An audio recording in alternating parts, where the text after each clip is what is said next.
नमस्कार.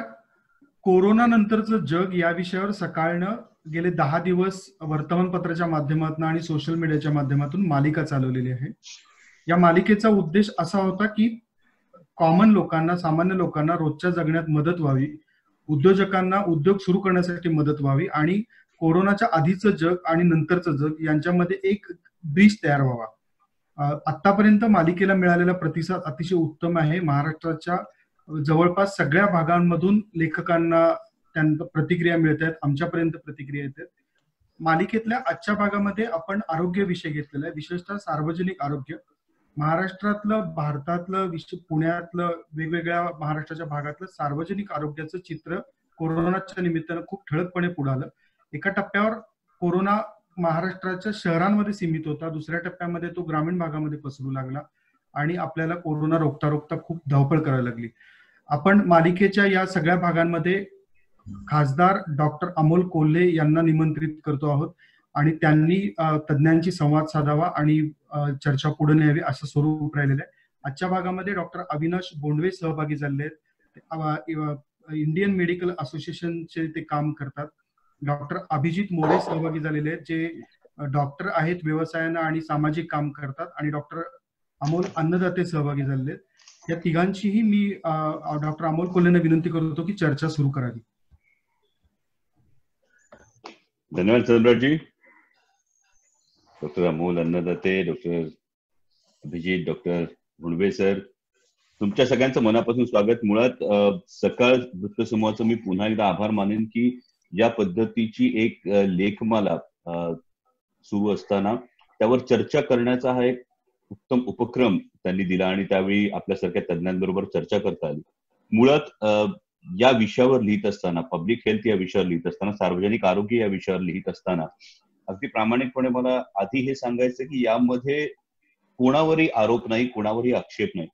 कारण या लेखात जे म्हणणं मी मांडलं होतं ते तेच होतं की आधी आपल्याकडे म्हण होती यथा राजा तथा प्रजा, पण लोकशाहीमध्ये मात्र यथा प्रजा तथा राजा अशी एक म्हण आहे. आणि आपण जर आजूबाजूला बघत असू तर एक नेहमीची एक गोष्ट आहे की आरोग्याविषयी, निरोगी असताना आरोग्याविषयी आपल्यामध्ये जी एक अनास्था आहे ती अनास्था आपल्याला प्रत्येक ठिकाणी दिसत राहते. आणि ही अनास्था दिसत असल्यामुळे कदाचित धोरण करताना सुद्धा ही कधी गरज जाणवली नाही, राज्यकर्त्यांना ही कधी गरज जाणवली नाही की सार्वजनिक आरोग्य व्यवस्था ही खूप सक्षमपणे उभी करायला पाहिजे. आणि कोरोनाने आता प्रत्येकाच्या चेहऱ्यावर जरी मास्क चढवला असता, मुखपट्टी चढवली असली तरी एकूणच सार्वजनिक आरोग्याविषयीची आपल्या डोळ्यावरची पट्टी या कोरोनाने दूर काढली आणि अनेक गोष्टी यातून समोर आलेल्या आहेत. बरं, ज्या समोर आलेल्या गोष्टी हे कोणी जाणीवपूर्वक केलं का, हे कोणी मुद्दाम केलं का, तर मला वाटत नाही हे कोणी मुद्दाम केलं. मुळात मला खूप प्रामाणिकपणे असं म्हणावं असं वाटतं की या गोष्टीची एवढी गरज आहे हे कधी जाणवलंच नव्हतं. म्हणजे अगदी एक साधं उदाहरण मी त्या लेखामध्ये असं दिलेलं आहे की आपण अनेक आंदोलनं होताना बघतो. म्हणजे पाण्यासाठी आंदोलन होताना बघू, रस्त्यासाठी आंदोलन होताना बघू, वेगवेगळ्या कारणांसाठी आंदोलन. आपण किती वेळा आमच्या भागात एक उत्तम सुसज्ज रुग्णालय व्हावं म्हणून आंदोलन झालेलं पाहिले. हे आपण कधीच न होत असलेल्या ज्या गोष्टी, ही जी एक अनास्था आहे, या अनास्थेने कदाचित या आज कोरोनामुळे जी परिस्थिती उद्भवली त्याला जन्म घातला. म्हणजे विशेषतः जेव्हा संसदेचं अधिवेशन सुरू होतं, आम्ही दिल्लीमध्ये होतो आणि दिल्लीत असताना कोरोनानं चीन मधून नंतर इटलीपर्यंत प्रवेश केलेला होता आणि त्यावेळी एकच चर्चा ही सातत्यानं सुरू होती आणि ती चर्चा अशी होती की त्या सगळ्या देशांची आरोग्य व्यवस्था इतकी प्रगत आहे, इतकी प्रगत आरोग्य व्यवस्था असताना आपलं काय. पण मग त्यावेळी हा विचार नक्कीच मनात डोकवत होता की आपण आधीच शस्त्र टाकतो आहोत का. आणि त्याहीपेक्षा महत्वाचं म्हणजे त्या देशांची आरोग्य व्यवस्था प्रगत आहे, मग आपल्याला कोणी थांबवलं होतं का. पण आपल्याला ती तशी गरज जाणवली नव्हती. ज्या पद्धतीनं, बरं हे सगळं सांगत असताना ज्या पद्धतीनं आपल्या कोविड वॉरियर्सनी, मग ते डॉक्टर्स असतील, पॅरामेडिकल स्टाफ असतील, ज्या पद्धतीनं त्यांनी कोरोनाचा सामना केला त्याबद्दल खरोखर त्यांचं कौतुकच केलं पाहिजे, त्यांचे आभारच मानले पाहिजेत. पण यातून एक फार महत्वाचा मुद्दा हा समोर आलाय जो मी आपल्या सगळ्यांशी डिस्कस करू इच्छितो. आणि तो म्हणजे कोरोनाने काय घडलं, कसं घडलं, कोण चुकलं याच्यावर आता चर्चा करण्यापेक्षा पुनश्च हरिओम म्हणत असताना इथून पुढच्या काळामध्ये ही सार्वजनिक आरोग्य व्यवस्था सक्षम करण्याच्या दृष्टीनं नेमकं काय करायला हवं कारण आता आपण जर एकूण देशाच्या अर्थसंकल्पाचा विचार केला तर एकूण जीडीपीच्या जवळपास फार तर 1.5% जेमतेम खर्च हा आरोग्य व्यवस्थेवर केला जातो. पण कोरोनाने आपल्याला दाखवून दिले की आपल्याला जेवढी मिसाईल्सची गरज आहे तेवढीच गरज आपल्याला कोरोनाच्या लसीची सुद्धा आहे. आणि कोणतीही सिस्टीम डेव्हलप करत असताना त्यामध्ये एकतर बेसिक इन्फ्रास्ट्रक्चर लागतं, दुसरं त्यासाठी आवश्यक मनुष्यबळ लागतं, तिसरं त्या मनुष्यबळाचं स्किल अपग्रेडेशन लागतं, आणि चौथी महत्वाची गोष्ट म्हणजे त्यासाठी राज्यकर्त्यांचं धोरण लागतं. तर आपण या गोष्टीवर एक दिलखुलास चर्चा करूया. काय बदलता येऊ शकतं, काय गोष्टी बदलता येतील. अभिजित सर, सामाजिक क्षेत्रात काम करत असताना मला तुम्हाला विचारायचं आहे की सामाजिक क्षेत्रात काम करत असताना नक्की आरोग्याला पुढच्या काळामध्ये काय त्याचे आयाम बदलतील आरोग्य व्यवस्थेत, असं तुम्हाला वाटतं? मला वाटतं की सगळ्यात महत्वाचा जो बदल या सगळ्या कोविड-19च्या सगळ्या संकटामुळे असेल, तो मला वाटतं राज्यकर्त्यांच्या आरोग्याकडे बघायच्या दृष्टिकोनामध्ये होणं अतिशय गरजेचं आहे. कारण 70च्या दशकामध्ये आपण बघितलं की अल्मा आटा कॉन्फरन्स झाली आणि त्याच्यानंतर health care for all by 2000 चा नारा दिला गेला आणि 80च्या दशकामध्ये कुठेतरी त्या गोष्टी त्या दिशेने चालू होत्या.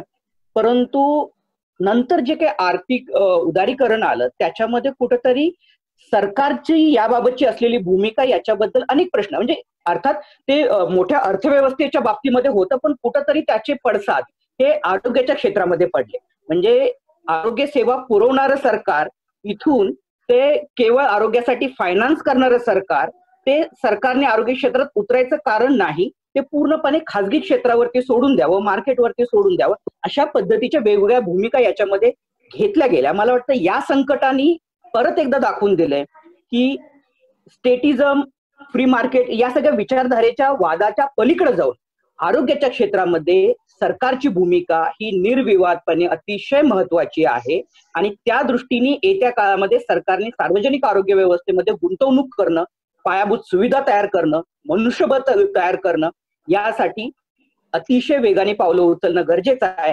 कारण राष्ट्र सुरक्षा ही केवळ बॉर्डरवरती नाही तर ती देशांतर्गत सुद्धा आहे आणि त्याच्यामध्ये आरोग्य सुरक्षा हा अतिशय महत्वाचा मुद्दा आहे. मला वाटतं या निमित्तानं तो सर्व धोरणकर्त्यांपर्यंत, सामाजिक कार्यकर्त्यांपर्यंत आणि वैद्यकीय क्षेत्रातल्या सर्व ज्या संस्था आहेत, संघटना आहेत त्यांच्यापर्यंत पोहोचल्या. त्यामुळे येत्या काळामध्ये याला राजकीय प्राथमिकता मिळावी.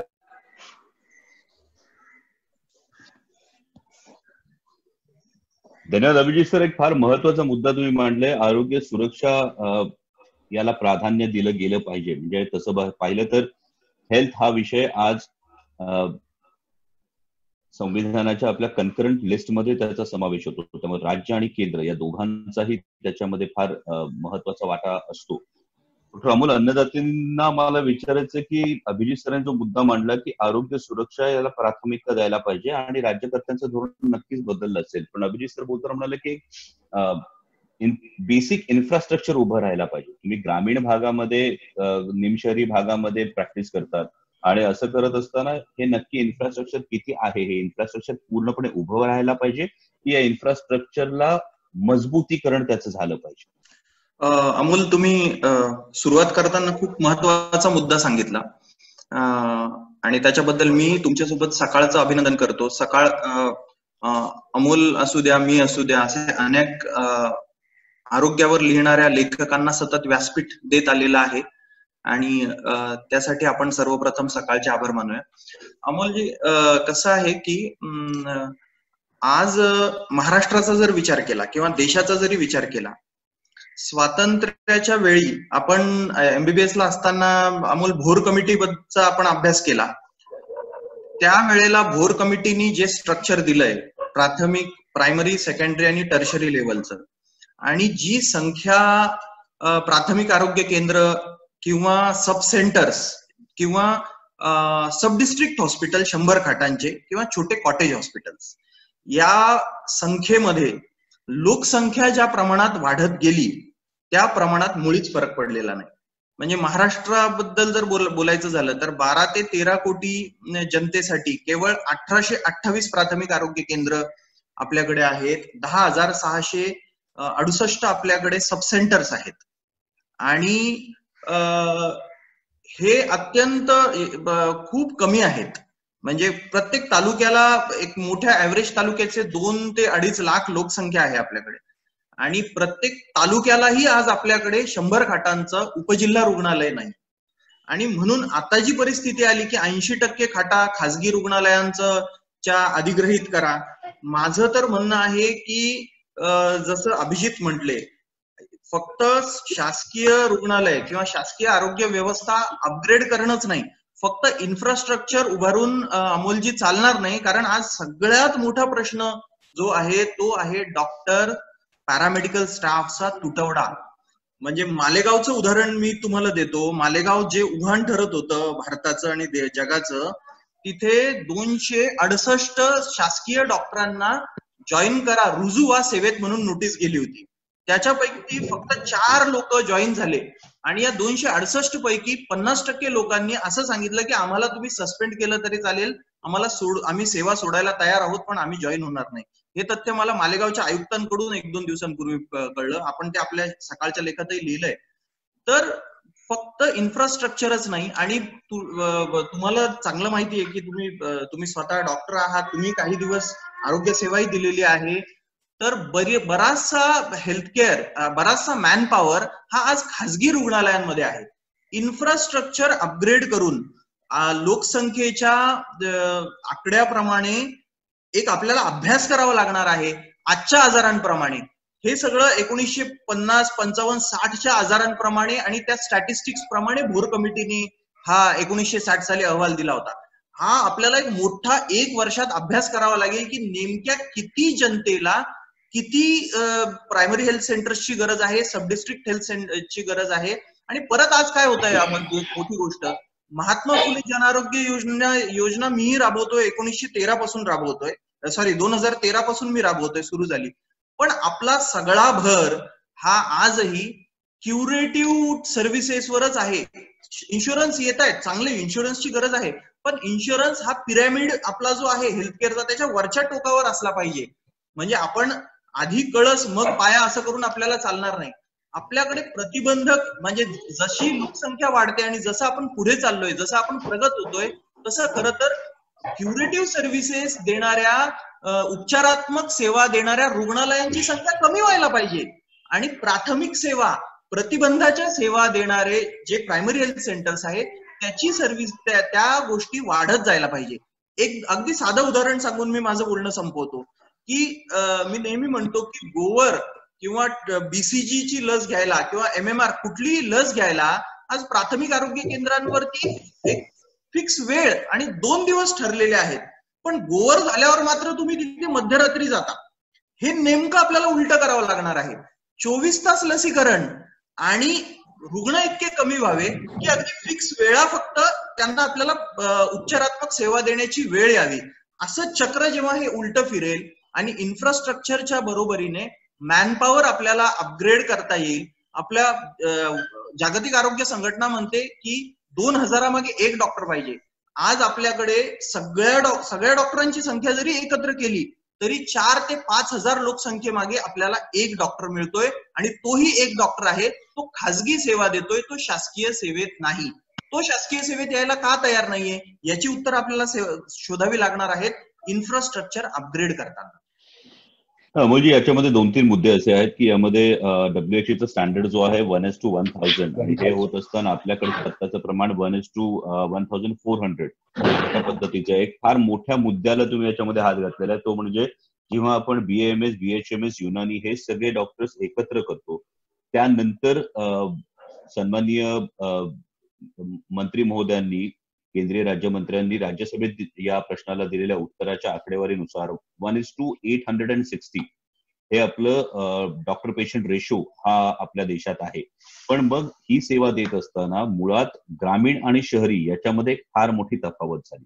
तुम्ही जो व्यक्त केला तो एक फार उत्तम आदर्शवाद आहे की प्रिव्हेंटिव्ह हेल्थकेअरकडे आपलं नक्कीच दुर्लक्ष झालंय. होय, नक्कीच दुर्लक्ष झालंय. पण मग प्रिव्हेंटिव्ह हेल्थकेअर याच्यावर उपाययोजना म्हणून शालेय जीवनामध्ये याचा एक समावेश होणं. म्हणजे मला आठवतं की आधी एक व्होकेशनल कोर्स होता पॅरामेडिकल नावाचा, तर या व्होकेशनल कोर्सचा पूर्णपणे एक वेगळा विचार करता येईल का, ज्यामध्ये बेसिकली जे आपलं प्रिव्हेंटिव्ह अँड सोशल मेडिसिन आहे त्याची एक प्रायमरी टप्पा होता, आणि हा प्रायमरी टप्पा शालेय अभ्यासक्रमामध्ये त्याचा समावेश करता येईल का?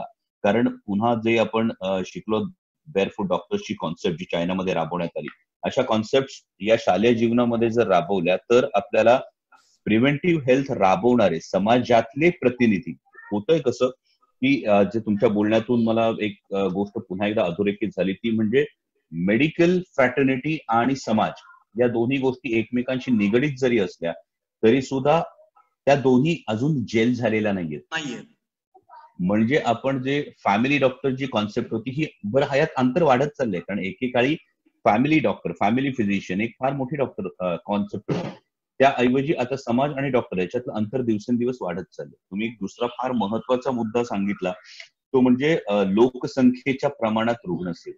म्हणजे मध्यंतरी आपण सगळ्यांनी पाहिलं असेल सोशल मीडियावर काही मेसेजेस सर्क्युलेट झाले आणि त्यामधून एक चित्र अचानक समोर आलं, विशेषतः मुंबई सारख्या शहराचं चित्र समोर आलं, पुण्यासारख्या शहराचं चित्र समोर आलं की जी हॉस्पिटल्स आज सर्व्हिस देत आहेत, सरकारी क्षेत्रातली हॉस्पिटल सर्व्हिस करतात, यातली बहुतांश हॉस्पिटल्स ही ब्रिटिश काळात बांधली गेलेली आणि त्यानंतर सरकारी हॉस्पिटलच्या थोड्याफार खाटा वाढण्याचं प्रमाण हे नक्की झालंय, नवीन सर्व्हिसेस येण्याचं प्रमाण नक्की झालंय, पण लोकसंख्येच्या तुलनेत सार्वजनिक आरोग्य सेवेची सुविधा उभं राहणं हे याच्याकडे लक्ष दिलं गेलेलं आहे. मला वाटतं कोविडच्या काळानं ही एक गोष्ट आपल्याला फार मोठी दाखवून दिलेली आहे.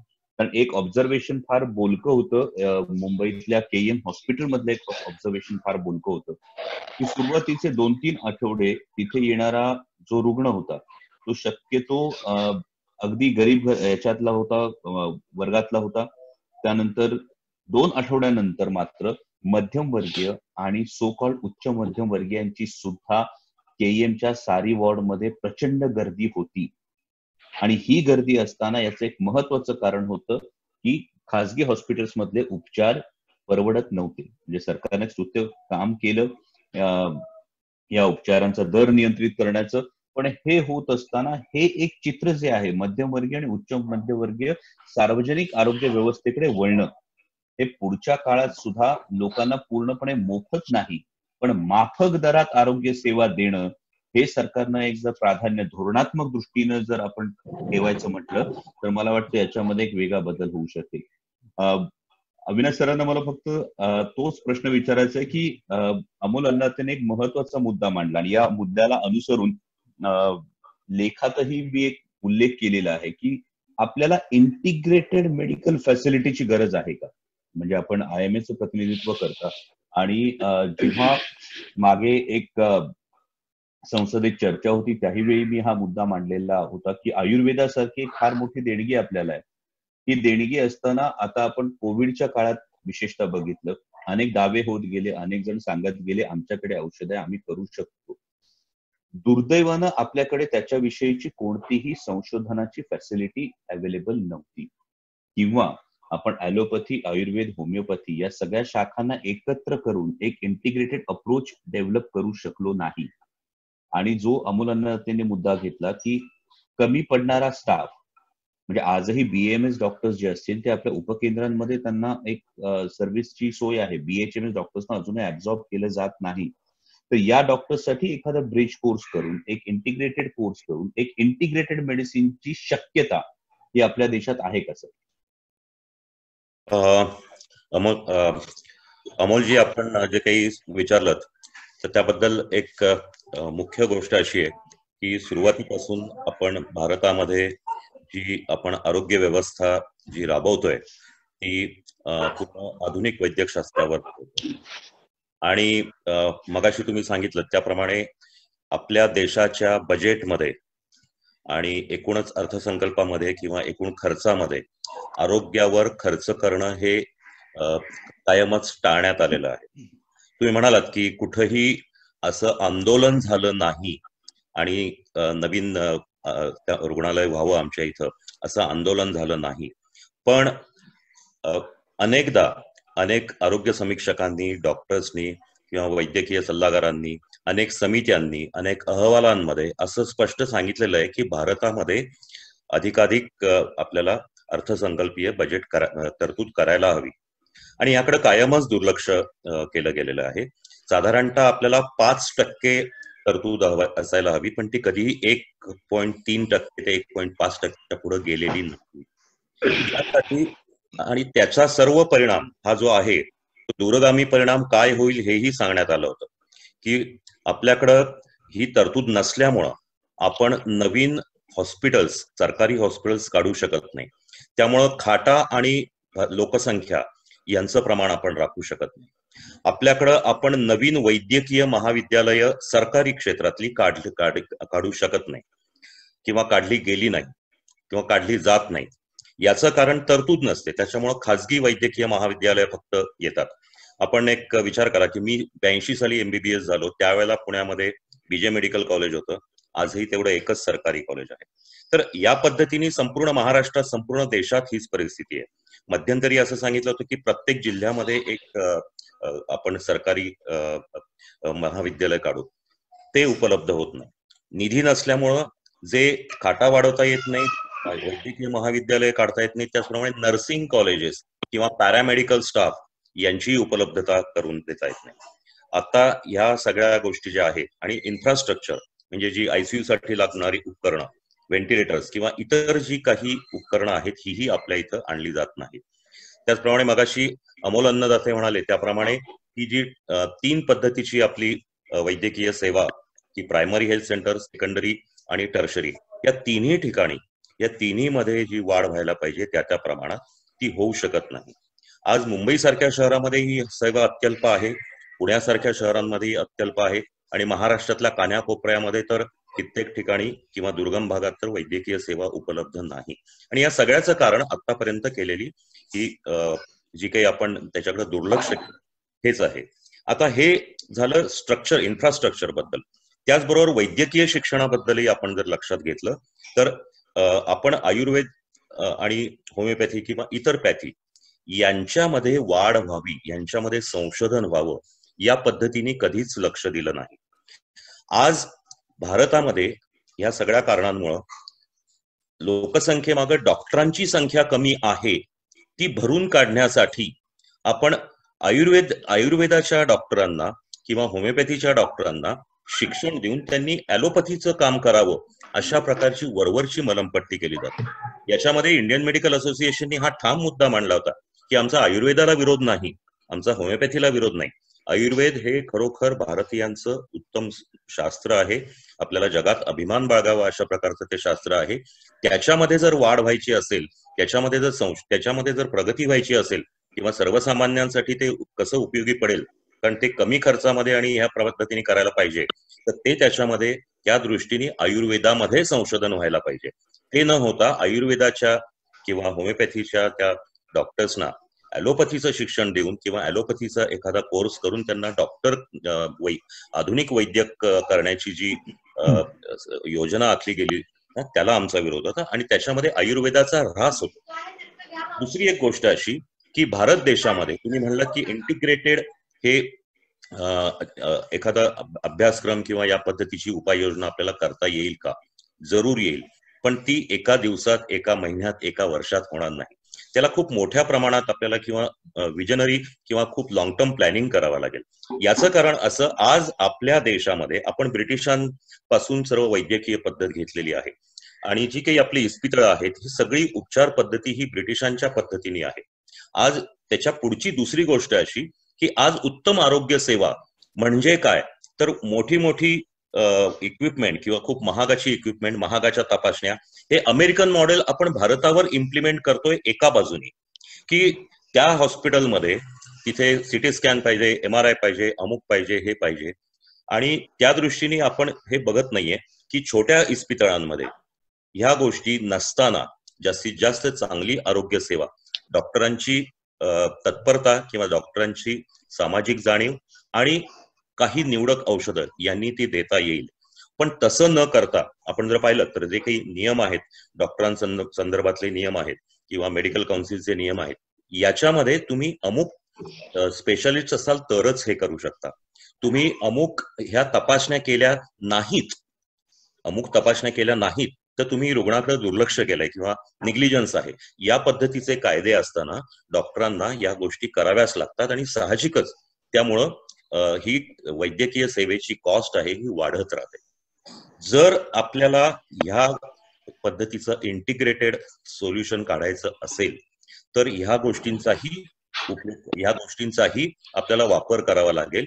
याचं कारण मेडिकल प्रॅक्टिस किंवा मेडिकल सेवा, वैद्यकीय शास्त्र हे फक्त पुस्तकी शास्त्र नाहीये की काही आपण नुसते नियम लिहून काढले किंवा काही गोष्टी केल्या, त्या प्रत्यक्षात कशा आणता येतील याचा बारकाईने मायक्रो प्लॅनिंग करून जर आपण हे केलं, काही वर्ष जरूर लागतील, पण या पद्धतीची आरोग्य सेवा जर आणली आणि ती अशा पद्धतीने कमीत कमी खर्चात कशी करता आली तर काही हरकत नाही, डॉक्टर्स त्या पद्धतीने हे करू लागतील. पण हे जे वरवरची मलमपट्टी आहे, म्हणजे हे कलम आहे की हे आयुर्वेदाच्या डॉक्टरांना या ॲलोपॅथीचं शिक्षण द्या, होमिओपॅथीच्या डॉक्टरांना आयुर्वेदाचं आपलं ॲलोपॅथीचं शिक्षण द्या, हे मात्र पूर्णपणे चुकीचं आहे. याच्यामधून इंटिग्रेटेड सेवा उपलब्ध होणार नाही. नक्कीच सर, फक्त यामध्ये एक महत्वाचा मुद्दा पुन्हा तोच राहतो की ज्या पद्धतीनं उपलब्ध डॉक्टरांची संख्या, शासकीय, मगाशी कोणीतरी याचा उल्लेख केला की शासकीय सेवांमध्ये उपलब्ध होणाऱ्या डॉक्टरांची संख्या जर आपण बघितलं तर ॲलोपॅथीचे डॉक्टर्स हे किती प्रमाणात शासकीय सेवांमध्ये उपलब्ध होतात, शासकीय सेवेसाठी उपलब्ध होतात.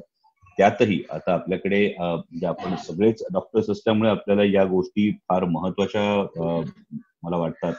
त्या म्हणजे की अगदी कंपल्सरी बॉन्ड सर्व करणं असलं किंवा या सगळ्या गोष्टी असतात तरी सुद्धा किती जण नक्की विशेषतः ग्रामीण भागामध्ये आरोग्य सेवा देण्यासाठी इच्छुक असतात, हा एक महत्वाचा मुद्दा आहे. त्यामुळे हा एक विषय आपल्याला पुढच्या काळामध्ये कुठल्या ना कुठल्या प्रकारे सोडवावा लागेल.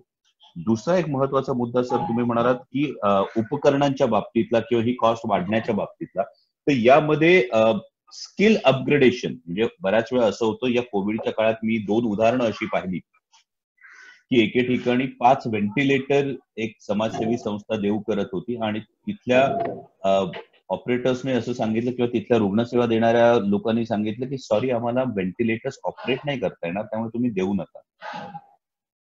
सो हे जे स्किल अपग्रेडेशन आहे तर हे वारंवार होत असणारं स्किल अपग्रेडेशन पण आपल्याला करण्याची गरज आहे का, विशेषतः शासकीय सेवांमधल्या रुग्णसेवा देणाऱ्या या सर्व मेडिकल पॅरामेडिकल स्टाफ?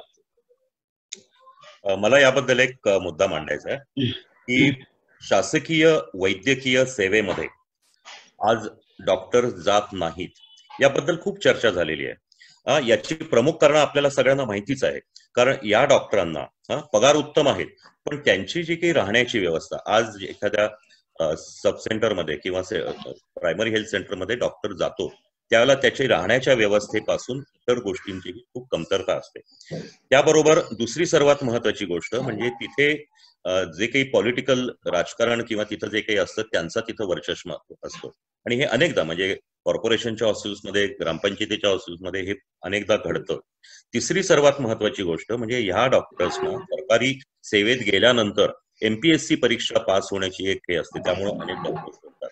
आज आपण अनेकदा याच्याबद्दल चर्चा केलेली आहे किंवा हा मुद्दा मांडलेला आहे की ज्याप्रमाणे आर्थिक क्षेत्रासाठी किंवा पोलिसांसाठी IPS आहे, आज ह्याच्यासाठी IAS आहे किंवा फॉरेन सेवासाठी IFS आहे, त्याप्रमाणे भारत सरकारने जर IMS इंडियन मेडिकल सर्व्हिस अशा प्रकारे प्रशासकीय सेवा सुरू केली आणि त्यामध्ये त्या पद्धतीचे सर्व डॉक्टर्स जर आपण हे केले तर माझ्या मते ही जी सरकारी हॉस्पिटल्समध्ये डॉक्टरांनी न जाण्याची जी परंपरा किंवा ज्या काही गोष्टी आपण ऐकतो त्या नक्की कमी होतील. कारण या पद्धतीच्या आपण सूचना अनेकदा केलेल्या आहेत, या पद्धतीच्या जे काही मार्गक्रम कसा करावा याबद्दलही अनेकदा सरकारशी चर्चा केलेली आहे, अनेक ठिकाणी अनेक व्यासपीठांवर याबद्दल सांगितलेलं आहे. पण इंडियन मेडिकल सर्व्हिस अशा प्रकारची जर सोय आपण केली तर आज तुम्ही पाहताय की महाराष्ट्रातल्या मराठवाडा, विदर्भ अशा भागातले जे असंख्य हजारो लाखो मुलं आज पुण्या मुंबई सारख्या शहरामध्ये येऊन हे ज्या UPSC आणि MPSCच्या परीक्षांसाठी प्रयत्न करतात, त्या पद्धतीने आज भारतीय डॉक्टर्स जे काही नवीन पासआउट झालेले आहेत त्यांना ते प्रायव्हेट प्रॅक्टिस करण्याऐवजी अशा प्रकारच्या सरकारी सेवेमध्ये नक्की येऊ शकतील असं आमची खात्री आहे. तर हा एक विचार आपण निश्चित करावा. भोंडवे सर, नक्कीच मी या संदर्भात आपल्याशी पुन्हा संपर्क करेन, कारण या लेखात सुद्धा मी खरं तर IMS च्या ऐवजी IHS अशी एक संकल्पना मांडली होती, इंडियन हेल्थ सर्व्हिस.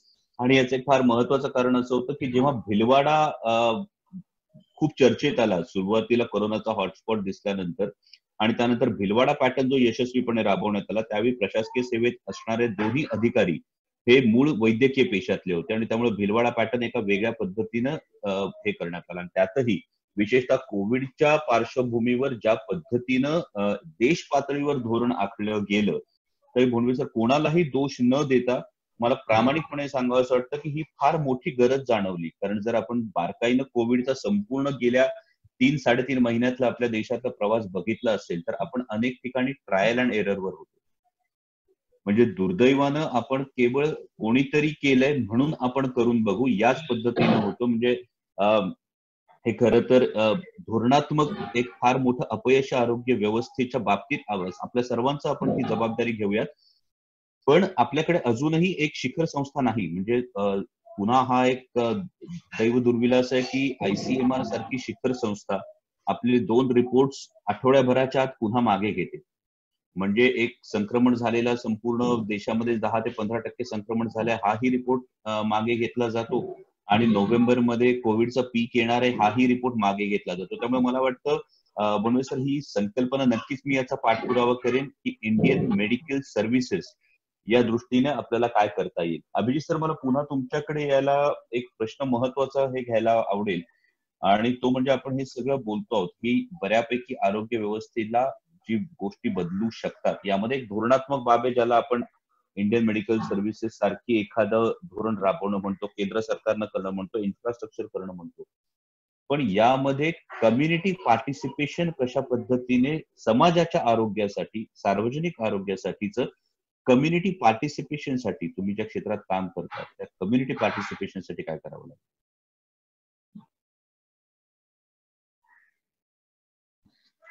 हा डॉक्टर अभिजित, आवाज येतोय डॉक्टर अभिजित?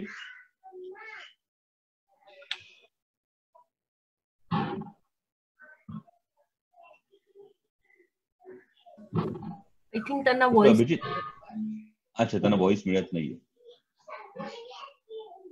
पण डॉक्टर अमोल अण्णा ते किंवा भोंडवे सर दोघांपैकी कोणीही याच्यावर मार्गदर्शन केलं तरी चालेल की नक्की कम्युनिटी पार्टिसिपेशन काय करतात. या मुद्द्याकडे मी येतोच, पण आधीच्या पटकन मी अर्ध्या मिनिटात एक आधीच्या आपल्या झालेल्या चर्चेला मी स्पर्श करतो. आणि मला एक तुझं कौतुक आणि अभिनंदन वाटतं की आपल्या दोघांच्या गुरुवर्य शर्दिनी डहाणूकर मॅडम ज्यांनी इंटिग्रेटेड मेडिकल एज्युकेशनची संकल्पना पहिल्यांदा मांडली होती ती तू आज या चर्चेमध्ये मांडल्याचं मला खूप विशेष आनंद होतोय. आणि मी वैजापूरला वैद्यकीय महाविद्यालय सुरू करण्याचा विचार केला तेव्हा डहाणूकर मॅडमच्या प्रेरणेमुळे आणि आदरणीय रवी बापट सरांच्या प्रेरणेमुळे मी पहिला विचार नक्की केला की आपण इथे आयुर्वेद मेडिकल कॉलेज सुरू करायचं. आणि या संदर्भात तुम्ही जो मुद्दा आता मांडला आणि मला असं वाटतं की तुम्ही संसदेत याबद्दल एक प्रायव्हेट बिल मांडावं. ते असं की एक दर 4 वर्षांनी विद्यापीठाचा प्रॉस्पेक्टिव्ह प्लॅन एक निघतो ज्याच्यामध्ये अमुक एका लोकसंख्येसाठी इतके ह्या शाखेचे मेडिकल कॉलेजेस असावे. याच्यामध्ये सगळ्यात मोठा प्रॉब्लेम असा झालाय की शासनही म्हणजे माझ्यासारखे जे खासगी वैद्यकीय महाविद्यालय आहेत त्यांना इच्छा असतानाही वैद्यकीय महाविद्यालय सुरू करता येत नाही आणि शासनही करता येत नाही आणि ती सगळी गाडी या प्रॉस्पेक्टिव्ह प्लॅन मध्ये अडकलेली आहे. माझ्या भागामध्ये 5 वर्षापूर्वी उदाहरणार्थ कोणीतरी प्रपोजल सबमिट करून जरी ठेवलेलं असेल आणि त्याचं इन्स्पेक्शन जरी झालेलं असेल तरी मला नवीन प्रपोजल टाकण्याची परवानगी विद्यापीठ देत नाही. आणि मला जर नवीन प्रपोजल टाकायचं असेल तर मला विद्यापीठाच्या मूळ 5 पट फी भरावी लागते. आणि या सगळ्या गोष्टींमध्ये खासगी वैद्यकीय महाविद्यालय चालवण्याचा खर्च प्रचंड वाढतो. भोंडवे सरांनी जो सांगितला की ब्रिज कोर्स त्याच्याबद्दलही पटकन सांगेल की माझ्याकडे असलेले जे 200-250 आयुर्वेद विद्यार्थी आहेत आपल्याला या लोकांना एक लिमिट एक मर्यादा आखून जर त्यांना आपण ट्रेनिंग दिलं, उदाहरणार्थ आमच्याकडे पिडियाट्रिक्स किंवा क्रिटिकल केअर मधल्या अगदी एक्सपर्ट्सनी देशातल्या एक्सपर्ट्सनी त्यांचं CPR आणि न्यूनेटल ऍडव्हान्स लाईफ सपोर्टचं ट्रेनिंग घेतलं. ही मुलं जरी शासकीय किंवा खासगी ग्रामीण भागात जरी गेली तरी ती एक लहान बाळाला एका माणसाला वाचवू शकण्यासाठी ती सक्षम झाली. दुसरं मला वाटतं की जसं तुम्ही खूपच चांगला मुद्दा मांडला की डॉक्टरांना आपण उगीच काही सर्व्हिसेसमध्ये अडकून ठेवलेलं आहे. MBBS डॉक्टर्सला लसीकरणासारख्या गोष्टीसाठी paramedical staff, nurses, BAMS, BHMS, Unani, आपल्या महाराष्ट्रामध्ये 27 युनानी कॉलेजेस आहेत. या डॉक्टरांना आपण काय इन्व्हॉल्व्ह करत नाही, हा एक मुद्दा. आणि दुसरं कम्युनिटी पार्टिसिपेशन कडेच मी येतो. आपण डॉक्टरांची संख्या किंवा आपलं जो मुद्दा तुम्ही मांडला की एक शिखर संस्था असावी, एक खूप मोठा गोंधळ झालाय आपल्या एवढ्या वर्षात स्वातंत्र्यानंतर अमोलजी, जो तुम्ही चव्हाट्यावर आणावा देश पातळीवर, तो म्हणजे आपण आंधळेपणाने जागतिक आरोग्य संघटनेचे आकडेवारी, मग ती डॉक्टरांची रिक्वायरमेंटच्या बाजू असू द्या किंवा इन्फ्रास्ट्रक्चर किंवा लसीकरण, ही आपण जागतिक डोळ्यावर पट्टी बांधून आपण जागतिक आरोग्य संघटनेची आकडे, माझी नथिंग अगेन्स्ट जागतिक WHO, पण आपल्या भागामध्ये प्रत्येक भागामध्ये सर्वे करून तिथल्या गरजा ठरवणं, यालाच म्हणतात कम्युनिटी पार्टिसिपेशन. जे डॉक्टर अभय बंगांनी केलं किंवा माझ्याकडे, आम्ही इथे कंट्रासेप्शन सर्व्हिसेस प्लॅन करत होतो वैजापूरमध्ये, आणि आम्ही सगळ्या लोकांना, तुम्हाला संतती नियमनाची कुठली साधनं तुम्हाला सोपी आहेत, हा प्रश्न आम्ही त्यांना विचारला. तर त्याच्यातून आपल्या देशामध्ये जी मार्गदर्शक तत्व आहेत त्याच्या अगदी विरुद्धार्थी मतं आम्हाला मिळाली. आणि शासकीय आजही कंट्रासेप्शनसाठी, संतती नियमनासाठी खासगी डॉक्टरकडे तुम्ही का जातात, तुम्ही शासकीय रुग्णालयात तर ही मोफत उपलब्ध आहेत. तर सर्वसामान्यांचं असं मत आहे की ही संतती नियमन जो वंचित घटक आहे, शेवटचा घटक आहे, त्यांना वाटतं की हा आमच्या आयुष्यावर नियंत्रण ठेवण्याचा शासनाचा एक मार्ग आहे. हा माइंडसेट फोडून टाकण्यासाठी काय करायचं, याच्यासाठी थिंक टँक आपल्याकडे काम करत असला पाहिजे. दुसरं, कम्युनिटी पार्टिसिपेशनच्या बाबतीत काय होतं, या शेवटच्या घटकाच्या झोपडीमध्ये जाऊन तुम्हाला काय हवंय, तुमच्या काय गरजा आहेत, हे आपण त्यांना कधीच विचारत नाही. तो प्रश्न आपण त्यांना जरी विचारला ना, तरी ते आपल्याशी सहकार्य करतात. मला वाटतं की एक डेटा अनालिटिक्सचा खूप मोठा विभाग आपल्या केंद्रात आणि राज्यात हा निद्रिस्त अवस्थेत आहे. तो आपण जागा करून, सगळ्यात आधी आपण जागतिक आरोग्य संघटनेची गुलामगिरी झुगारून, आपल्या जसं प्लेबिसाईट आपण म्हणतो ना, की काश्मीरच्या जनतेला विचारायचं की तुम्हाला भारतात यायचं की तिकडे जायचं, प्लेबिसाईट त्याला म्हणायचं. असं प्रत्येक गोष्टीच्या बाबतीत, प्रत्येक धोरणाच्या बाबतीत तालुका पातळीपासून सुरुवात करून ही प्लेबिसाईट आपल्याला आरोग्य धोरणांच्या बाबतीत करावं लागणार आहे. आणि सगळ्यात महत्वाचं अमोलजी, आपल्याकडे एक सोल्युशन जे आहे ते आपल्याकडे सगळीकडे एक सोल्युशन आपल्याकडे अप्लाय करण्याचा प्रयत्न होतो. आणि हा अनुभव मला वैजापूर पॅटर्न आणि मालेगाव पॅटर्न, मालेगाव मिशन मध्ये मी गेले महिनाभर दीपक कासार तिथल्या आयुक्तांबरोबर इन्व्हॉल्ड होतो. मालेगावच्या गरजा, तिथली धार्मिक घडी, तिथल्या लोकांचं शिक्षण हे पूर्णपणे वेगळं आहे. आणि मुंबई, धारावी, हिंगोली, गोंदिया इथलं पूर्णपणे वेगळं आहे. तर आपल्याला जरी एक कॉमन मार्गदर्शक पहिली 5 असली तरी त्याच्या खाली आपल्याला त्या निर्णयांचं विकेंद्रीकरण आपल्याला कुठेतरी करणं गरजेचं आहे. आणि याच्यासाठी कम्युनिटी पार्टिसिपेशन, लोकांमध्ये जाऊन त्यांच्याशी बोलणं, त्यांच्याशी विचारणं, आणि शक्य झाल्यास, म्हणजे खरं तर हे अनेकांना आवडणार नाही, शासकीय व्यवस्था इतकी तुटपुंजी झाली आहे आणि इतका लोड आहे त्यांच्यावर, तर मला वाटतं की खासगी संस्थांना, स्वयंसेवी संस्थांकडून जर हे काम करून घेतलं आणि प्रत्येक गोष्ट ही शासनाचीच करायची हा हट्टही आपल्याला कुठेतरी सोडावा लागणार आहे. तर अशा प्रकारे जर तिथल्या गरजा आपण लक्षात घेतल्या, उदाहरणार्थ MR व्हॅक्सिनेशनचं होतं, MR व्हॅक्सिनेशन जिथे अजून शासनाने दिलेली गोवरची लस त्याचा रीच अजून फक्त 40% होता, तिथे आपण गाविनी आणि WHO ने दिलेला MR आपण राबवत होतो, किंवा हिपची व्हॅक्सिन तिथे अजून पोहोचलेलं नव्हतं.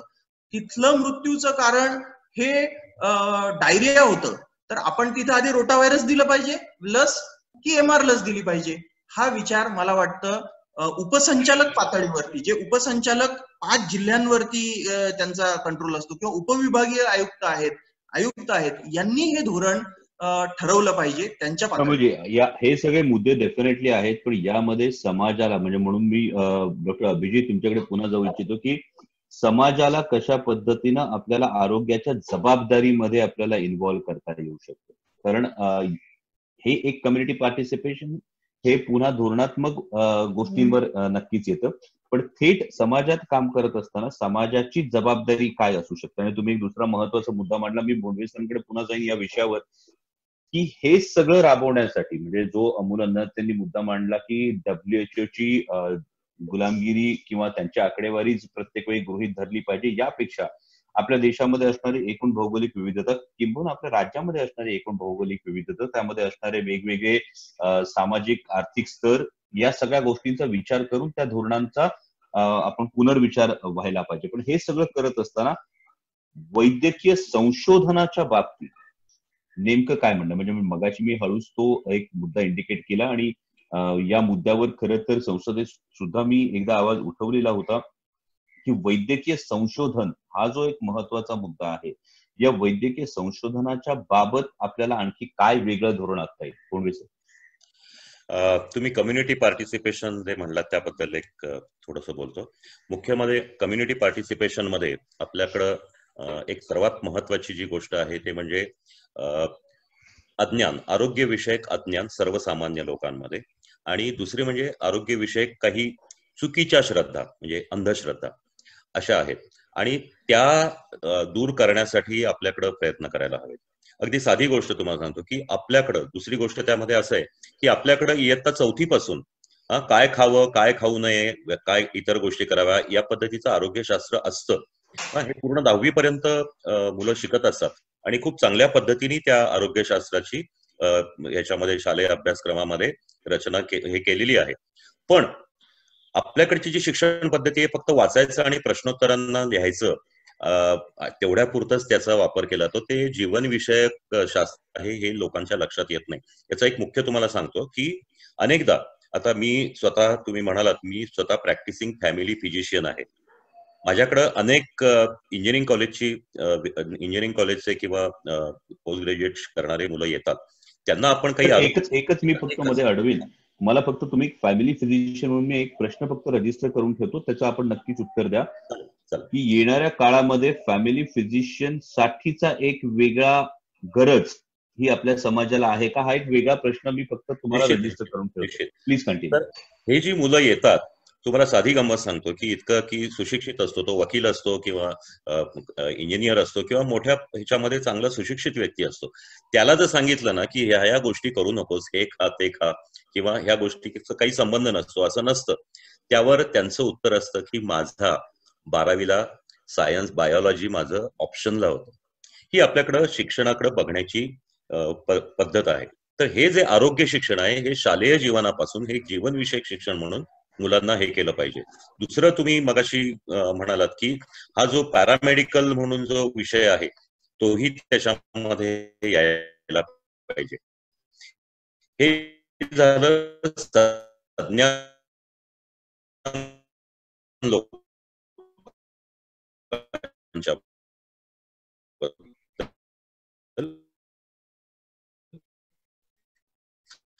आणि ज्यांच्यामध्ये शिक्षण आहे किंवा सामाजिक हे मास्क बांधा किंवा हात स्वच्छ धुवा अजूनही गेलेलं नाही.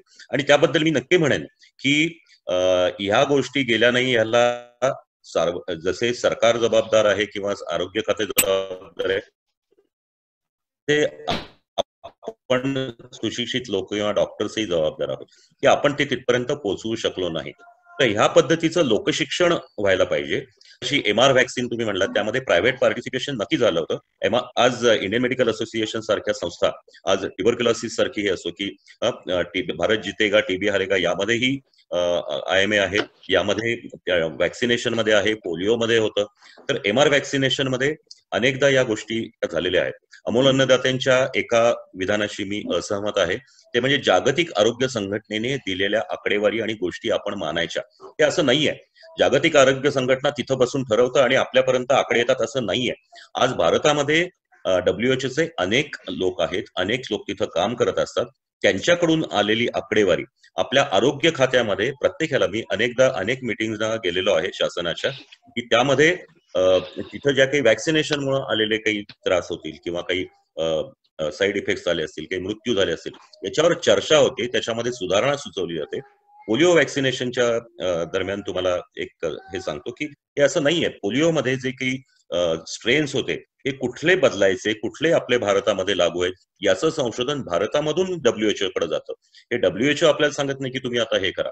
तर हे जे आहे आपण मान्यच केलं पाहिजे की सर्व ज्याप्रमाणे भारतभरामध्ये एक आरोग्य रचना पाहिजे त्याचप्रमाणे सर्व जगातही पाहिजे. आणि प्रत्येक ठिकाणचा अनुभव हा वेगवेगळा जरी असला तरी मानवी शरीर कसं त्याला रिस्पॉन्ड करतं, त्याला त्या आजारांना कसं हे करतं, याबद्दलच्या यासाठी WHO पाहिजे. आता लोकांचा सहभाग यामध्ये जर यायचा असेल तर एक खूप महत्वाची गोष्ट आहे ते म्हणजे सरकारने आपले मनाचे आणि कामाचे दरवाजे ठेवले. तुम्हाला सांगतो की 2004 मध्ये भारतामध्ये सुनामी आली. त्यानंतर भारत सरकारने 2005 मध्ये डिझास्टर मॅनेजमेंट ऍक्ट काढला की जो आता सतत पुन्हा पुन्हा काढून सर्व डॉक्टरांना नोटिसेस येत आहेत. तर हा डिझास्टर मॅनेजमेंट ऍक्ट जर आपण वाचला तर त्यामध्ये एक 2 गोष्टींकडे कायम दुर्लक्ष होत आहे. एक म्हणजे त्यामध्ये असं दिलंय की ह्या प्रत्येक ह्याच्यामध्ये त्याच्यामध्ये पूर म्हणजे मानवी आपत्ती किंवा नैसर्गिक आपत्ती, जैविक आपत्ती सर्वांचा उल्लेख आहे. यामध्ये ठिकठिकाणच्या डॉक्टरांचा आणि तरुण मंडळांचा त्याच्यामध्ये सहभाग घ्यावा, या गोष्टीकडे कधीही लक्ष दिलं जात नाही. आणि दुसरी सर्वात महत्वाची गोष्ट म्हणजे ह्या सर्व आपत्ती नियोजनाचं एक ड्रिल केलं जावं, हे त्याच्यामध्ये लिहिलेलं आहे. अशा प्रकारचं कुठलंही ड्रिल होत नाही. मागच्या वर्षी ऑगस्टमध्ये महाराष्ट्रात पूर आला. आता परवा नुसता पावसाळा सुरू व्हायच्या आधी प्री मान्सून मध्ये नाशिक आणि अनेक ठिकाणून पुरासारखी परिस्थिती निर्माण झाली. काय केलं आपण गेल्या 10 महिन्यामध्ये किंवा वर्षभरात?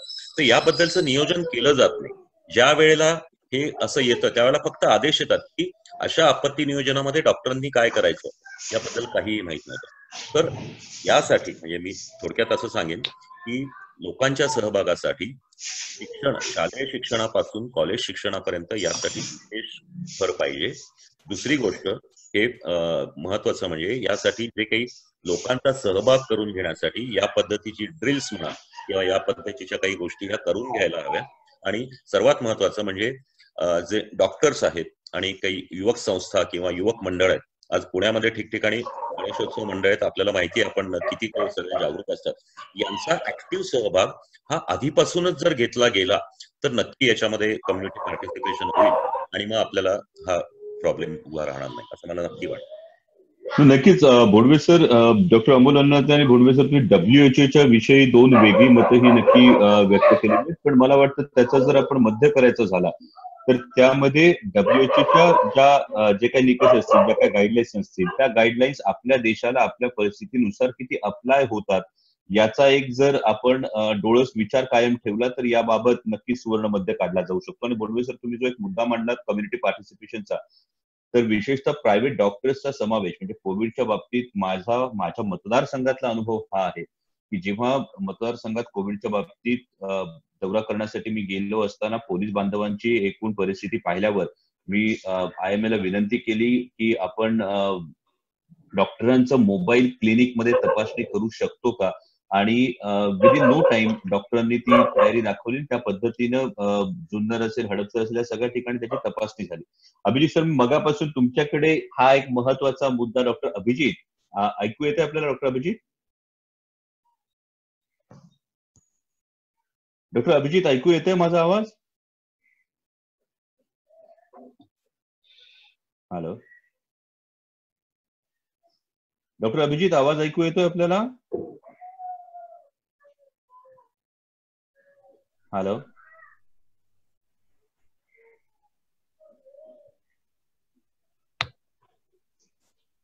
हॅलो डॉक्टर अभिजित त्यांचं कनेक्टेड नाहीये. Actually, he is connected. I don't know. He's not able to listen probably. And ऐकतायत ते, माहित नाही त्यांच्यापर्यंत प्रश्नच का जात नाही. डॉक्टर अभिजित, जर ऐकू येत असेल तुम्ही कधी इंटरप्ट करा, तुम्ही कधी इंटरव्ह्यू करा, कारण या प्रश्नाचं उत्तर मला तुमच्याकडून जाणून घ्यायला नक्की आवडेल. आणखी एक महत्वाचा मुद्दा या निमित्तानं खरं तर समोर आलाय, तो म्हणजे आपण सातत्यानं म्हणतो की आपल्याकडे डॉक्टर्सची संख्या कमी आहे, आपल्याकडे डॉक्टर्स म्हणावा त्या प्रमाणात नाहीये. आणि गेले काही दिवस मी सातत्यानं पाहतोय रशियामधून अनेक अडकलेल्या विद्यार्थ्यांचे फोन येत आहेत आणि सर्वसाधारणपणे प्रत्येक ठिकाणी 2000 विद्यार्थी तसेच वेगवेगळ्या 3-4 युनिव्हर्सिटीज मधल्या लोकांचे हे सातत्यानं फोन येतात.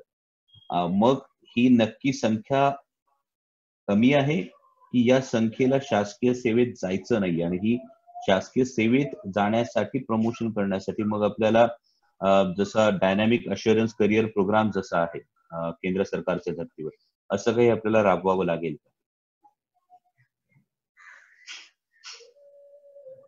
Yes Bhondwe sir.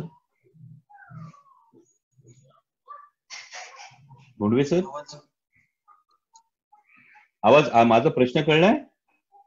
Hello Bhondwe sir mute आहेत. डॉक्टरांचं पार्टिसिपेशन होण्यासाठी काय करायला लागेल, किंवा एकूणच सामाजिक आरोग्यामध्ये डॉक्टरांचं पार्टिसिपेशन होण्यासाठी काय करायला लागेल? सर्वात प्रथम मी हे नक्कीच सांगेन की आरोग्य व्यवस्थेमध्ये डॉक्टरांचं पार्टिसिपेशन नाही हे म्हणणं चुकीचं आहे. निश्चित आहे, तुम्ही फार तर असं म्हणू शकता की डॉक्टरांचं पार्टिसिपेशन वाढवायला पाहिजे. एक नेहमी याबद्दल मी एक मुख्य जो एक मोठा गैरसमज आहे हा दूर करू इच्छितो, तो म्हणजे खाजगी डॉक्टर ही एक मोठी चुकीची संकल्पना आपल्या देशामध्ये आहे. आणि खाजगी डॉक्टर्स मध्ये आपण मगाशी ज्याप्रमाणे म्हणालात की primary health centre, secondary referral centre आणि टर्शरी असे 3 पद्धतीचं आपल्याकडं आरोग्य रचना आहे, आरोग्य सेवेची रचना आहे. त्याचप्रमाणे हॉस्पिटल्समध्ये प्रायमरी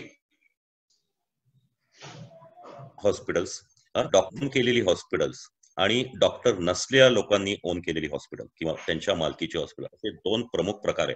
पण दुर्दैवाने आज समाज, मीडिया आणि सरकार ह्या दोन्ही गोष्टी एकाच पारड्यामध्ये तोलतात.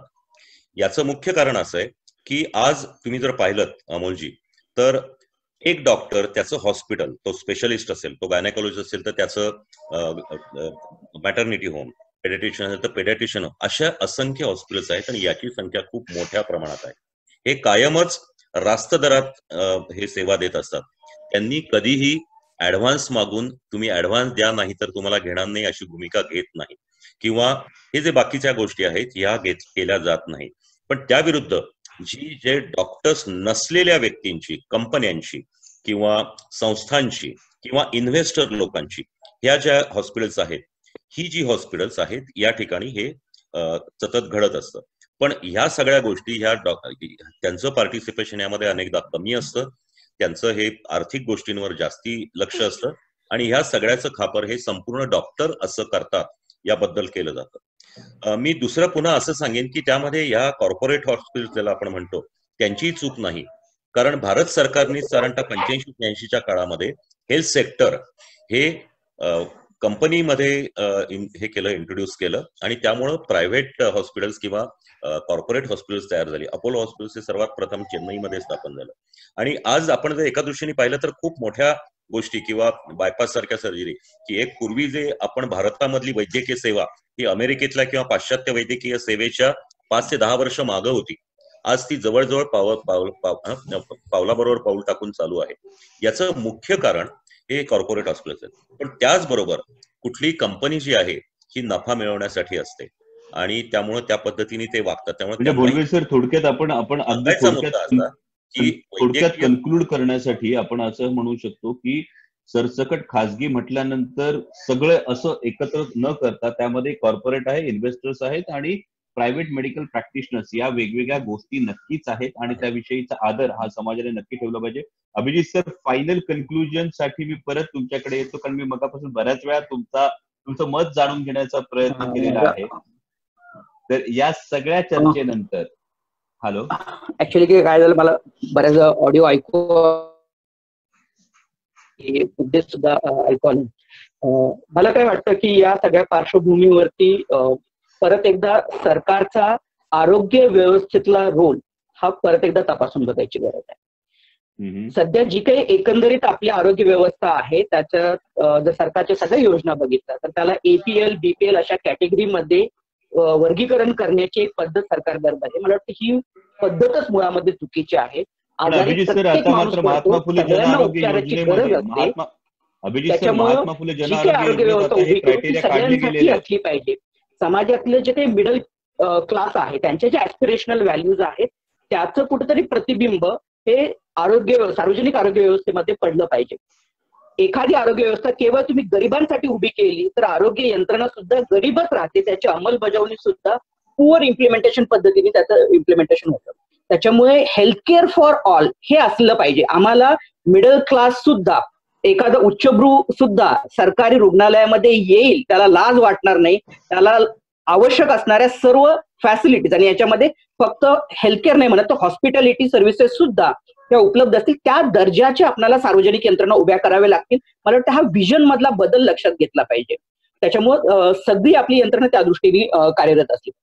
दुसरा मला महत्वाचा मुद्दा मानायचा आहे की आता सर्वसामान्य कुटुंबांचा सगळ्यात जास्त खर्च कशावरती होतो? एक प्रायमरी केअर आणि दुसरं मेडिसिन आणि डायग्नोस्टिक्स. तर याच्यावरती सरकारने भर देऊन फ्री मेडिसिन्स, फ्री डायग्नोस्टिक्स आणि फ्री प्रायमरी केअर, ज्याच्यातनं सगळ्यात जास्त लोकांचा आउट ऑफ पॉकेट एक्सपेंडिचर होतो, त्याच्यातून कुठेतरी सर्वसामान्य लोकांना दिलासा देण्यासाठी सरकारने विचार करायला पाहिजे.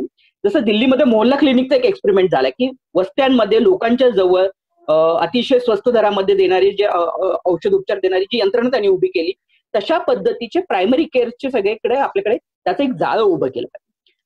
पब्लिक प्रायव्हेट पार्टनरशिप बद्दल बोलतो, पण मी म्हणतो की आपण पब्लिक पार्टनरशिप बद्दल सुद्धा बोललं पाहिजे. आज मुंबई पुण्यासारख्या शहरामध्ये राज्य सरकारचे हॉस्पिटल्स आहेत, म्युन्सिपल कॉर्पोरेशनचे हॉस्पिटल्स आहेत, रेल्वेचे हॉस्पिटल्स आहेत, आर्मीचे हॉस्पिटल्स आहेत, ESIचे हॉस्पिटल्स आहेत, चॅरिटेबल ट्रस्ट हॉस्पिटल्स आहेत, आणि यांच्यामध्ये कुठल्याही पद्धतीचं कोऑर्डिनेशन नाही, याच्यामध्ये कुठल्याही पद्धतीची वेल डिफाईन्ड रेफरल सिस्टीम नाही. तर मला वाटतं या पद्धतीने कुठेतरी पब्लिक पार्टनरशिपच्या संदर्भामध्ये सुद्धा आपण त्याच्याबद्दल बोललं पाहिजे. त्याच्यानंतर ग्रामीण भागाचा मुद्दा येतो की ग्रामीण भागामध्ये पब्लिक हेल्थ सिस्टमचं एक्सपान्शन गेले 2 ते 3 दशक हे अतिशय स्टॅग्नंट राहिलेलं आहे, त्याच्यामध्ये फार वाढ झालेली नाही. ज्यावेळी आपण शेतकऱ्यांच्या आत्महत्येचा मुद्दा म्हणतो, त्यावेळी कुठल्याही शेतकऱ्यांच्या आत्महत्येच्या बद्दलचा जो महाराष्ट्रामध्ये अनेक कमिट्या झाल्या, त्यांचे कुठल्याही कमिटीचे रिपोर्ट काढून बघा, त्याच्यामध्ये कॅटॅस्ट्रॉफिक हेल्थकेअर एक्सपेंडिचर हे शेतकऱ्यांच्या कर्जबाजारीपणाचं एक महत्वाचं कारण आहे, हे त्याच्यामध्ये स्पष्टपणे लिहिलेलं आहे. मला वाटतं की ज्यावेळी आपण ग्रामीण भागाच्या विकासाबद्दल बोलतो, त्यावेळी ग्रामीण भागातल्या आरोग्याबद्दल सुद्धा बोललं पाहिजे. शेतकरी आणि ग्रामीण भागातले आरोग्य व्यवस्था हे वेगळं नाही, शेतकऱ्यांच्या विकासामध्ये आरोग्याचा मुद्दा सुद्धा त्याच्यामध्ये इन्क्लूड केला पाहिजे. त्याचबरोबर मला असं म्हणायचं आहे की मगाशी डायनॅमिक करिअर ॲश्युरन्स, करिअर प्रोग्रेशनच्या संदर्भामध्ये बोलतो, अतिशय गरजेचा मुद्दा आहे.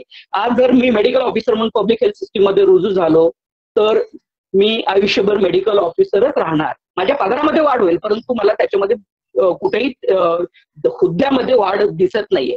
मला वाटतं की इतर शासकीय म्हणजे ब्युरोक्रॅट्सनी त्यांच्या ज्या यंत्रणा ते अतिशय चांगल्या पद्धतीने लावून घेतलेले, त्यांना काही ठराविक वर्षानंतर प्रमोशनच्या सोयी केलेल्या आहेत, इन्सेंटिव्हची सोय केली आहे, पण वैद्यकीय क्षेत्रामध्ये तसं दिसून येत नाही. मला वाटतं याच्याबद्दल रॅडिकल रिथिंकिंगची गरज आहे. आज डॉक्टर का येत नाहीत याचं अतिशय महत्वाचं कारण आहे की तिथलं वर्क ॲटमॉस्फिअर हे अतिशय वाईट आहे. तुम्ही जर डिस्ट्रिक्ट हेल्थ ऑफिसरच्या ऑफिसमध्ये जाऊन बघाल, ज्या मंथली मिटिंग असतात, मी स्वतः मेडिकल ऑफिसर म्हणून काही काम केलेलं आहे, त्यामुळे सांगतो की अतिशय हिणकस दर्जाची वागणूक त्यांना दिली जाते.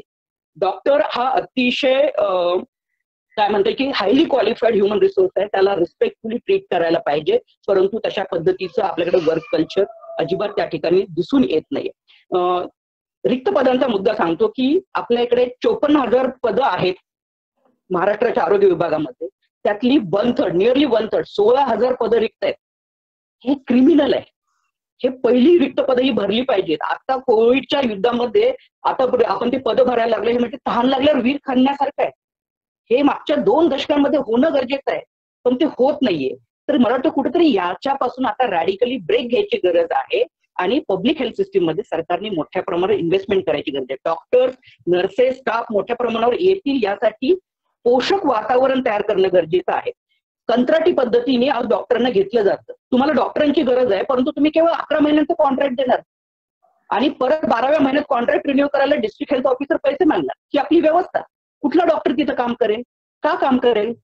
मला वाटतं याच्याबद्दल कुठंतरी सिरियसली रिथिंक होणं गरजेचं आहे आणि राज्य सरकारने या पातळीवरती म्हणजे कोविड संकटाच्या नंतर एकदा निवांत वेळ भेटल्यानंतर राज्य पातळीवरती एक व्यापक आरोग्य परिषद आयोजित करावी, ज्याच्यामध्ये वेगवेगळ्या थरातले डॉक्टर्स असतील, सामाजिक संघटनांचे प्रतिनिधी असतील, सगळ्यांना एकत्र घ्यावा आणि पुढच्या 2 दशकांसाठीचा रोड मॅप महाराष्ट्राच्या आरोग्य व्यवस्थेचा काय असेल तो तयार करायला पाहिजे. त्याच्याबद्दल कालबद्ध पद्धतीने त्याच्यामध्ये आपण वाटचाल करायला पाहिजे. आणि शेवटचा मुद्दा आहे बजेटच्या संदर्भातला.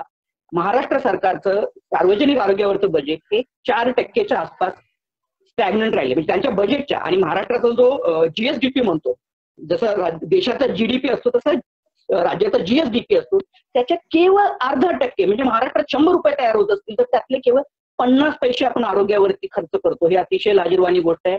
नॅशनल ऍव्हरेज याच्या दुप्पट आहे. म्हणजे इतर छोटी छोटी राज्य सुद्धा याच्यापेक्षा जास्त खर्च करतात. आज पर कॅपिटा महाराष्ट्र 1000 रुपये खर्च करतं, केरळ 2000 करतं, आंध्र प्रदेश 2000 करतं, दिल्ली 3000 करतं. जर इतर राज्यांना शक्य होत असतील तर महाराष्ट्राला का शक्य होत नाही? देशातलं सर्वात श्रीमंत राज्य आहे. 15% देशाचा जीडीपी हा एकट्या महाराष्ट्रातनं येतो. इथं 25% औषधं देशातली एकट्या महाराष्ट्रात बनतात. महाराष्ट्रामध्ये पुरेशा प्रमाणात डॉक्टर्स आहेत. सेकंड हायेस्ट नंबरचे मेडिकल कॉलेजेस आहेत. म्हणजे एवढे सगळी विपुल रिसोर्सेस आहेत आपल्याकडे. रिसोर्सेस महाराष्ट्रात खूप आहेत, पण तरी पण आपण त्याचा वापर करून घेऊ शकत नाही. कुठेतरी आपली जोळी फाटलेली आहे असं मला वाटतं. त्यामुळे राज्यकर्त्यांनी आता परत एकदा पुनर्विचार करायची गरज असणार. नक्कीच. धन्यवाद डॉक्टर अभिजित, धन्यवाद डॉक्टर भोंडवे, धन्यवाद डॉक्टर अमोल. ते एकूण कन्क्लूड करत असताना पुन्हा एकदा कोविडने खरं तर एक दृष्टिकोन वेगळा दिलेल्या आरोग्य व्यवस्थेकडे बघण्याचा, म्हणजे मला वाटतं की this is silver lining to the dark cloud. नाहीतर आपण आरोग्य व्यवस्थेवर पुन्हा इतकी सांगोपांग चर्चा केली नसती. आणि सकाळ वृत्त समूहाचे मनापासून आभार मानेन. Health care for all he एक काळाची गरज आहे आणि त्याचमध्ये जसं पब्लिक प्रायव्हेट पार्टनरशिप बरोबरच पब्लिक पब्लिक रेफरन्स सिस्टीम ही एक गरजेची गोष्ट आहे. त्याचबरोबर संशोधन असेल, कम्युनिटी पार्टिसिपेशन असेल, बेसिक इन्फ्रास्ट्रक्चर मधली सुविधा असेल, आणि हे सगळं करत असताना ही केवळ शासनाची नाही तर याचबरोबर ती समाजाची सुद्धा जबाबदारी करण्यासाठी काय करता येऊ शकतं याच्यावर नक्कीच या पुढच्या काळामध्ये विचार करू. आणि या माध्यमातून पुन्हा तुम्हाला जसं मी प्रत्येक वेबिनारला एक काहीतरी प्रॉब्लेम देतो त्या पद्धतीनं या सगळ्या चर्चेचा परिपाक म्हणून पुढच्या काळामध्ये शिरूर लोकसभा मतदारसंघामध्ये कम्युनिटी पार्टिसिपेशन पॉईंट ऑफ व्ह्यूने, म्हणजे ऑलरेडी जसं डॉक्टर अभिजित हे खरं तर तुम्हाला अत्यंत दिलासादायक गोष्ट असेल की मी स्वतः सगळ्या प्रायमरी हेल्थ सेंटर्सची व्हिजिट विथ 107 पॉइंटर्स जे एक्झामिनेशनचे आहेत त्यानुसार तर करतोच आहे. त्याबरोबर आपण काही चॅरिटेबल ट्रस्टच्या माध्यमातून या भागातली आरोग्य व्यवस्था सुधारण्यासाठी, विशेषतः खेड, जुन्नर, आंबेगाव भागामध्ये आमच्याकडे सर्पदंशाचं प्रमाण खूप जास्त आहे आणि या सर्पदंशासाठी तिथे एक सिस्टीम उभा करण्याचा एक महत्वाचा प्रयत्न आणि कम्युनिटी पार्टिसिपेशनच्या दृष्टीनं आपण आरोग्य दूत ही एक वेगळी संकल्पना संपूर्ण मतदारसंघात कम्युनिटी पार्टिसिपेशनच्या माध्यमातून राबवतात. वेळोवेळी या सगळ्या उपक्रमांसाठी तुमच्या सगळ्यांची मदत लाभेल अशी एक अपेक्षा व्यक्त करतो आणि पुन्हा एकदा सकाळ वृत्त समूहाचे या इतक्या सखोल चर्चा करण्याचं एक व्यासपीठ उपलब्ध करून दिलं त्याबद्दल आभार मानतो. धन्यवाद.